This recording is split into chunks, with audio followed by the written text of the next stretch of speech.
Hai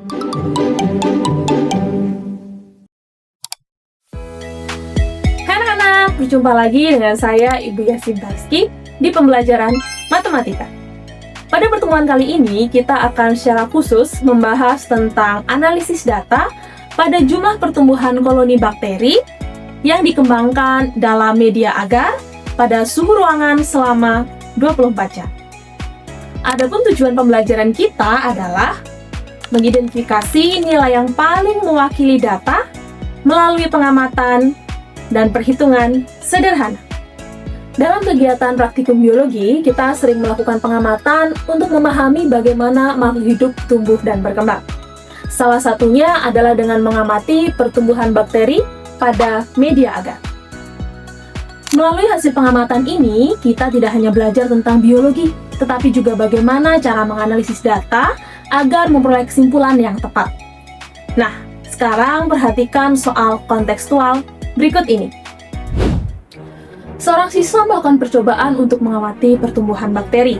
Ia menyiapkan 8 cawan Petri yang masing-masing diisi dengan media agar yang sama, diinokulasi dengan jenis bakteri yang sama, dan disimpan dalam inkubator pada suhu yang sama selama 24 jam. Percobaan ini dirancang agar semua cawan berada dalam kondisi lingkungan yang seragam. Data jumlah koloni bakteri yang diperoleh adalah sebagai berikut: 50, 45, 52, 48, 50, 55, 53, dan 120. Sekilas, sebagian besar cawan Petri memiliki jumlah koloni yang hampir sama. Namun terdapat satu cawan dengan jumlah koloni yang jauh lebih banyak dibandingkan yang lain. Perbedaan ini diduga disebabkan oleh faktor teknis seperti proses inokulasi yang kurang merata atau kondisi media yang sedikit berbeda. Hal ini menimbulkan pertanyaan penting. Bagaimana cara menyimpulkan jumlah koloni bakteri secara umum dari data seperti ini? Apakah semua data sebaiknya diperlakukan sama, atau ada cara lain yang lebih tepat untuk menggambarkan kondisi mayoritas cawan Petri? Untuk menjawab pertanyaan tersebut, kita akan melihat data ini dari berbagai sudut pandang. Pertama, kita bisa membayangkan seolah-olah seluruh koloni bakteri dikumpulkan dan dibagi rata ke setiap cawan. Kedua, kita dapat mencari nilai yang berada tepat di tengah setelah data diurutkan. Ketiga, kita bisa memperhatikan jumlah koloni yang paling sering muncul. Dengan membandingkan ketiga cara pandang ini, kita dapat menilai mana yang paling mewakili kondisi umum pertumbuhan bakteri. Jika seluruh koloni bakteri dijumlahkan, berapa banyak koloni yang diperoleh? Yap, benar, jawabannya adalah 473 koloni. Ketika jumlah ini dibagi rata ke 8 cawan Petri, setiap cawan seolah-olah memiliki sekitar berapa banyak koloni bakteri? Tepat, rata-rata berkisar 59 koloni bakteri. Nah, apa yang sudah kita lakukan ini secara matematis kita kenal dengan istilah mencari rata-rata atau mean.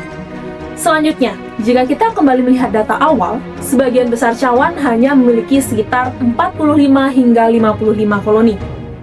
Nilai rata-rata data ini menjadi lebih besar karena dipengaruhi oleh satu cawan dengan jumlah koloni yang sangat tinggi, yaitu 120 koloni. Sekarang mari kita melihat data dari posisi tengah. Setelah data diurutkan, nilai yang berada di tengah-tengah data berada di antara 50 dan 52 koloni, yaitu 51. Hal ini dikenal juga dengan istilah nilai tengah atau median. Nilai ini membagi data menjadi dua bagian yang seimbang dan tidak dipengaruhi oleh satu cawan dengan jumlah koloni yang sangat tinggi. Karena itulah, nilai tengah atau median dari data ini mencerminkan kondisi sebagian besar cawan Petri. Selain itu, kita juga dapat memperhatikan jumlah koloni yang paling sering muncul dalam hasil pengamatan, atau jamak dikenal sebagai modus.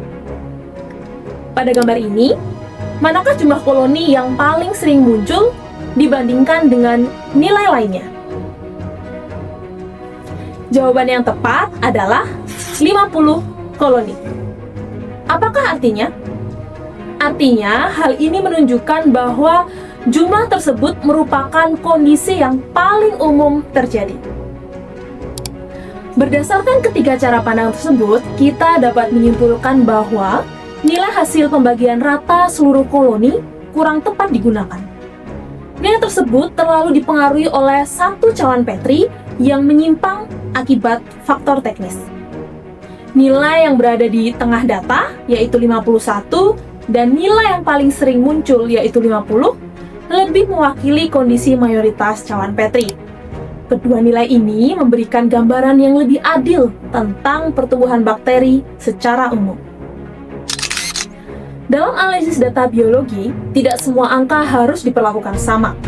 Ketika terdapat satu data yang menyimpang jauh dari pola mayoritas, kita perlu bijak dalam memilih nilai untuk menarik kesimpulan. Memahami konteks percobaan membantu kita menentukan nilai yang paling mewakili kondisi sebenarnya. Inilah pentingnya analisis data dalam ilmu biologi dan statistika. Anak-anak, kita telah mempelajari analisis data jumlah koloni bakteri. Semoga dengan penjelasan di video ini dapat membantu kalian memahami konsep statistika data tunggal. Nah, untuk menguji pemahaman kalian, ayo kerjakan soal pretest berikut ini.